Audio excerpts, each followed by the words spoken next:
The presidential candidate of the new Nigeria People's Party, Rabiu Musa Kwankwaso, on Wednesday made an appearance at London-based Policy and Governance Institute, Chatham House, and spoke extensively about his plans and programs in the event of victory in the February 25th election.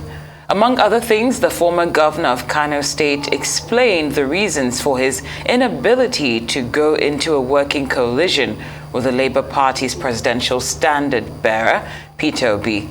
We're now being joined here by the spokesman for Mr. Kwankwaso, Ladipo Johnson, for a quick overview of his submissions at Chatham House. Ladipo, it's good to have you on Newsday. Thank you for joining us.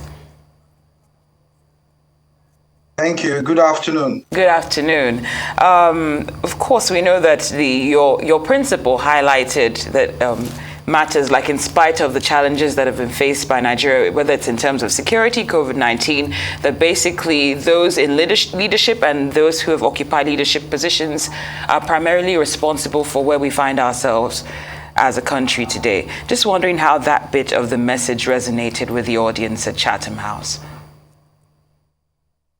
Yes, I think most people understood what he was saying.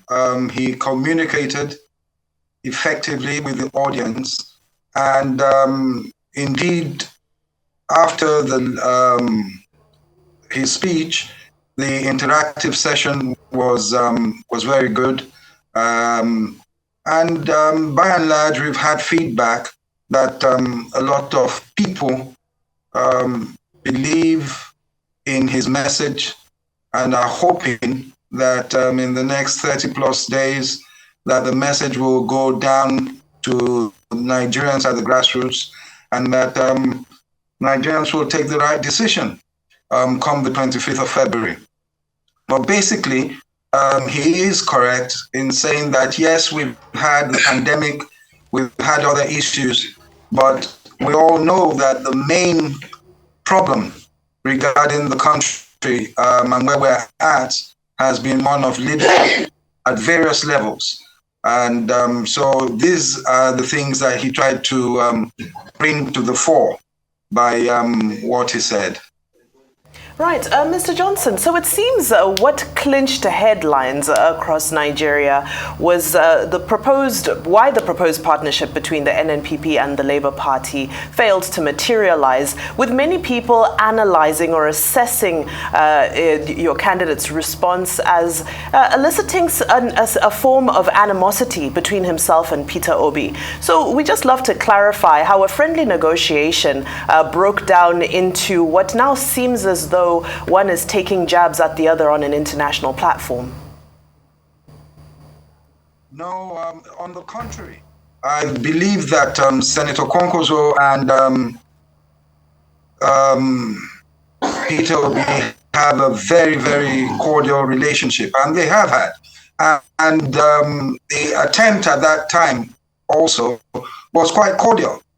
I was part of the committee. We had a three-person committee on both sides, and I was fortunate to be part of the committee then, and it all went well. Now, unfortunately, we did not come to a consensus, but basically what Senator Kwankwaso was referring to yesterday was the assumption by the person who asked the question, and the fact that if he had stopped at saying that, oh, it didn't work, would it work, or is there a possibility of something like that working in future, it would have been all right. But for him to simply have said that, will you step down for the Labour Party candidate, it's something that, look, we have faced this all through the campaign. First, it was stepping down for Atiku. Secondly, stepping down for Bola Tinubu. And now again, going around saying stepping down for Peter Obi. So it was important that he had to clarify. And he went further to say that. And I know some people have tried to mischievously misquote him. What he said was that, look, give me someone who has what I have, or what I'm bringing to the table, who has my track record, who is as qualified as I am. and then we will talk. But if you do not do those things, if you cannot show us that person, stop saying that I'm going to step down for one person or the other.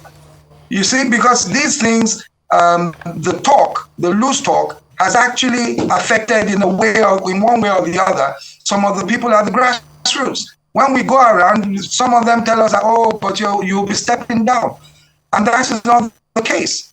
So we're contesting this election all the way to the end, and we believe that we have a clear path to victory. So back to your question, in no way did Senator Kwankwaso mean to create any animosity between himself and the candidate of the Labour Party. He didn't mean to do that at all.